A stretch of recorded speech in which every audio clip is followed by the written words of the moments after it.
Tem dois aspectos aqui que Paulo ele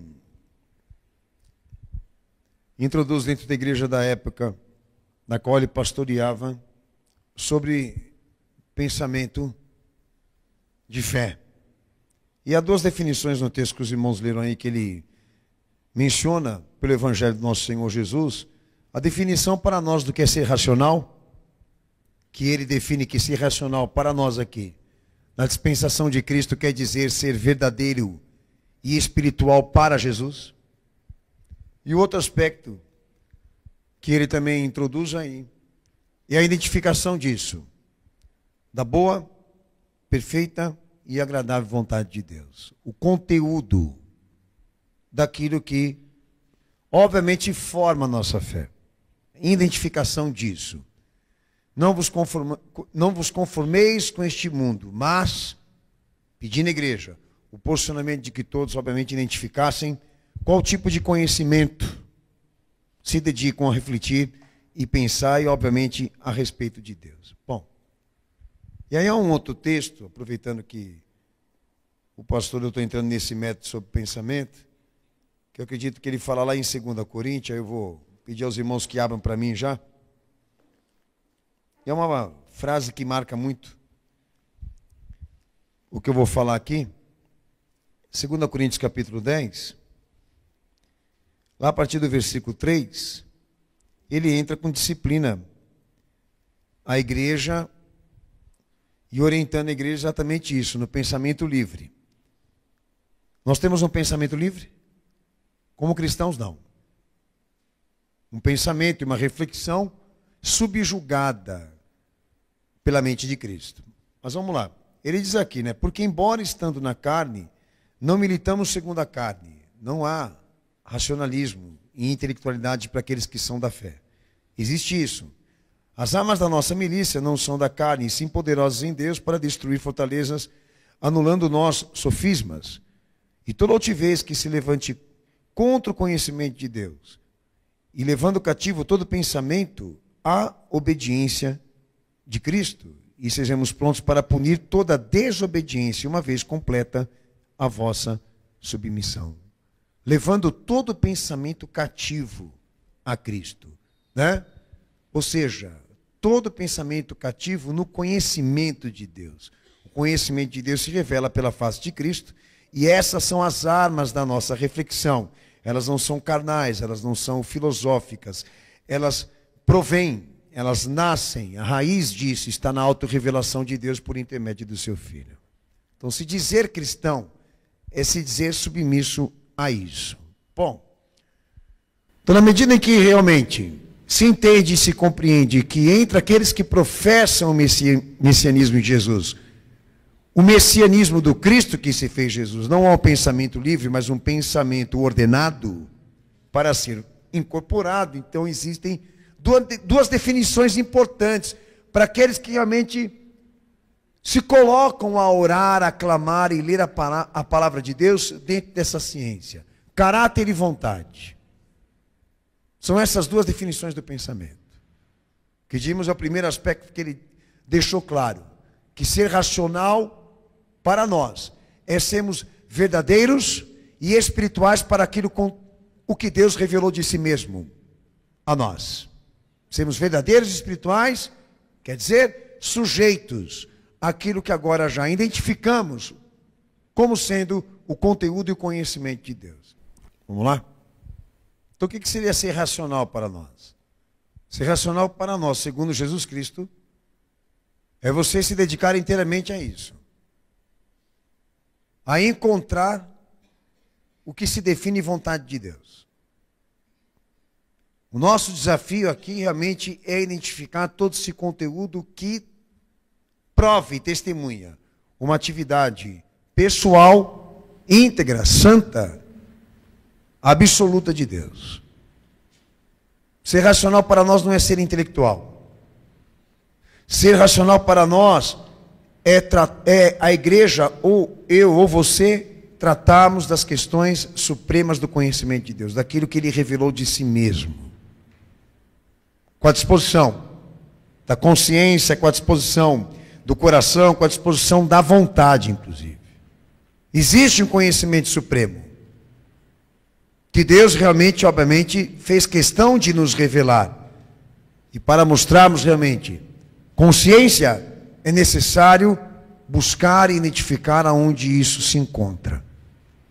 Então eu venho deixando claro aos amados irmãos que nessa ciência da autorrevelação de Deus não existe interferência e conteúdo humano.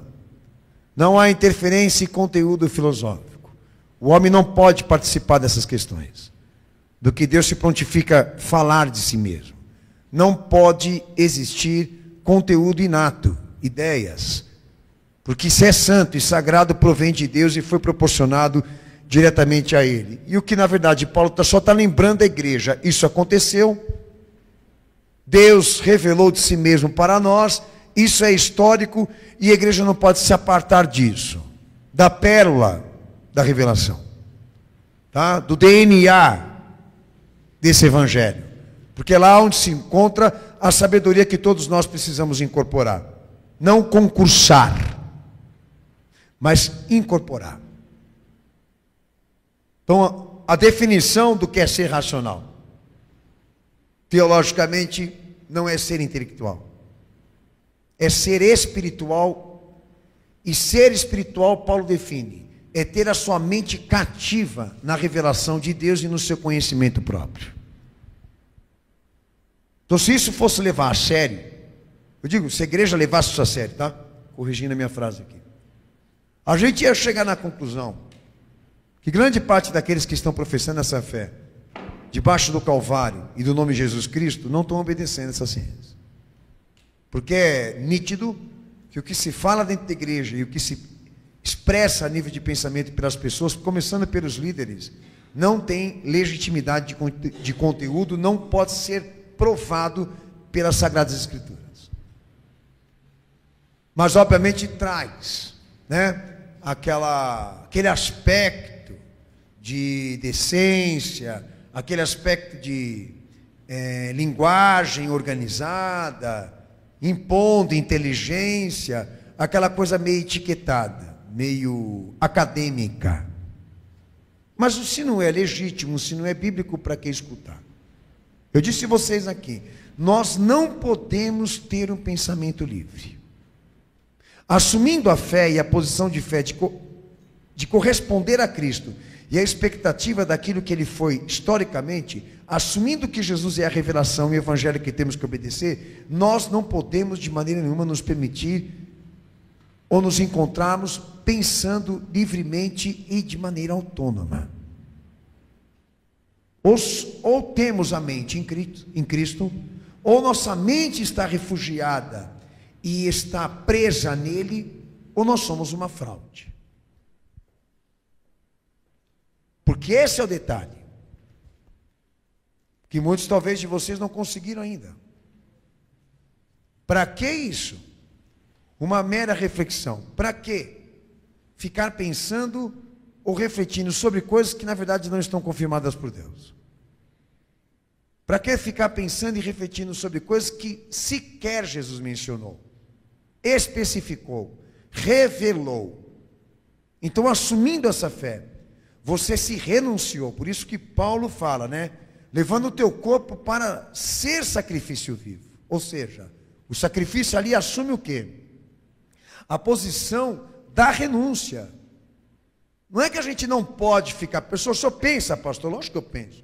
O senhor pensa sobre as coisas? Eu penso sobre as coisas. Mas não de uma forma livre. Porque aceitando Jesus eu assumi a posição disso. Da incorporação. A posição da fé, de que a minha mente, o meu coração, a minha vontade estejam refugiadas e fundamentadas naquilo que ele disse. De si mesmo e falou de si mesmo. Mais ou menos para vocês poderem entender. Dar ar à imaginação. Ou ir lá consultar, né, opiniões, até mesmo o estudo e a busca de conhecimentos variados, que aí entra o lado acadêmico, o lado filosófico que eu disse a vocês aqui. É bom para o cristão conhecimento geral, no que diz respeito à sua orientação própria, não. Obviamente, talvez ele vá usar naquilo que ele exerce como profissão, mas no que diz respeito às suas orientações e à sua fé, não pode haver